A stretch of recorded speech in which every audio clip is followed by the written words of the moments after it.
Hey guys, so first off, sorry for the setup and the light glare. I'm kind of house sitting for my stepmom for 2 weeks, so yeah, for 2 weeks, you're gonna have to deal with my videos looking a little weird. But with that said, can we just take a moment in order to talk about the weirdness of this episode?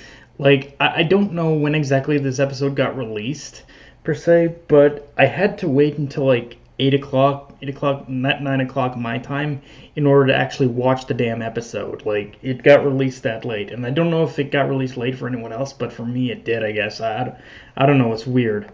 Um, but with that said, getting into the episode itself, right from the jump, the episode picks up where it left off with Lyserg versus Braun. And honestly, this is one of the fights where both the strengths and the weaknesses of not just the reboot, but the series as a whole are kind of on display for me, because Lyserg's development in this episode and just seeing him become a fully realized character through that fight is amazing.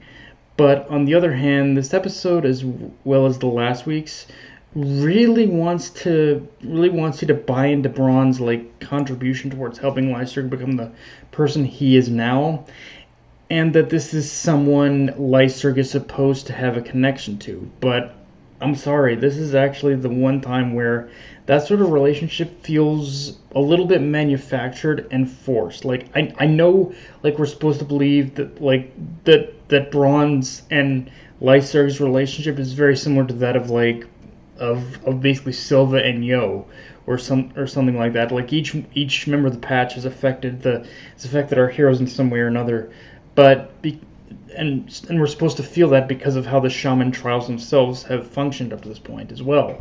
But and but I feel in this case we need more than just Lyserg recounting his time of being tested by Braun to really buy into that as something legitimate. Or to put it in simpler terms, I don't believe Braun and Lyserg's emotion. I don't believe I'm not I don't like buy into Braun and Lyserg's emotional connection as much as I do like Yo and Silva, or even Horo and Callum. Like there needed to be more of something there for me. Um, now now on the flip side to that, one perspective that this fight does work for me is Lyserg using what he does know about Braun's abilities to defeat him, and but even more so, having Jean like assist him as well. It's one of those things that does sell the idea of that Lyserg did have an edge by just knowing like Braun's abilities. But by having Jean involved as well, it even more so goes to the fact that knowing your opponent's abilities doesn't always guarantee victory either. Um, with but with that being said, one of the best things about this episode, in my opinion, though, is when we took a break from all the from everything from away from where everything is happening, and seeing the families of our heroes, and not only and not only getting their perspective on what's going on, and just in general getting that moment of reflection from that perspective of everything that's led to this moment, but also how the collective families acknowledge that they've done all they can, and that all they can do is kind of just leave it up to fate. Just is to hope for the best and just leave it up to fate. And again, in general, I do love just this moment with all the families together. It was one of my favorite moments in the manga, and seeing it brought to the screen is just strangely very calming, and a nice bit of contrast among all the intense and dramatic action. And weirdly enough, just from the simple thing of having Yo's mother involved in this whole thing, like seeing Yo's mother as part of the story, and seeing her that she actually exists in the story, and just seeing her converse with everyone in the simplest of ways, it adds such a it it adds a touch of sincerity, serenity, and just calming acceptance that come into the mix, that shows, like, come what may, even if they're not there confronting how themselves, just like their children, they're gonna see this to the end. Like, what like I really kind of love just how having Yo's mother there, it kind of weirdly made everything more the whole moment more sincere, honestly. Like a moment like this honestly was going to be sincere nonetheless, but really just having Yo's mother there, it just made it all the better. I don't know why. um now one other Now, one other small thing that the anime actually does better than the manga with this episode as well, and in this moment, is seeing how they show the power levels of everyone's or through everyone's oracle bells. Like in the manga, they pretty much just show the oracle bells, done, done, done. But in the anime, they show the oracle bells as well as the corresponding character as well. And again, a very small touch, but one that I think adds a little bit more character to the scene as well.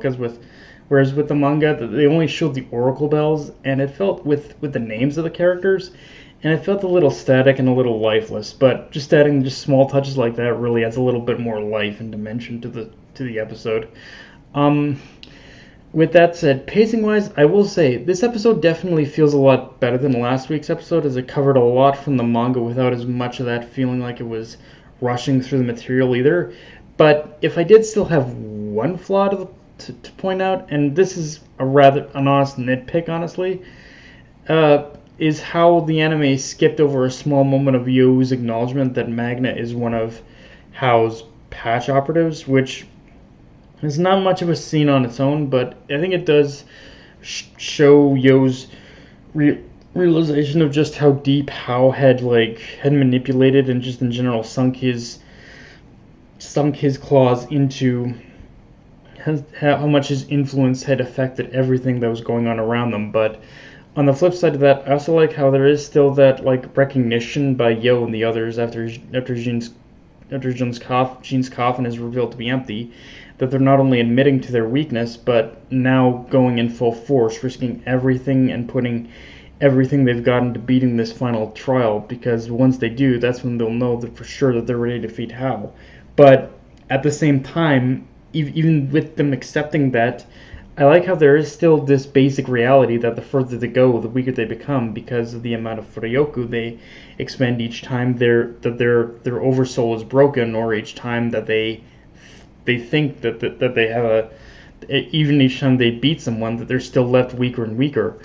So I like how there is kind of this dark reality that for as much as they are pushing themselves to get stronger, they're also growing weaker as well. On that note, though, this episode gives a full explanation for Hao's mind reading abilities through Opacho and Yo figuring it out through Opacho, is that Hao can pretty much grasp the surface level of a person's thoughts and emotions, but as Yo also figured out, thoughts and feelings that are more complex, where he's a little bit or things that he's more blind to, and just the more complex thoughts and feelings that are more like adrenaline fueled, I think, are, if I'm what I'm understanding, thoughts and feelings that are more like fueled by adrenaline and by more raw emotions.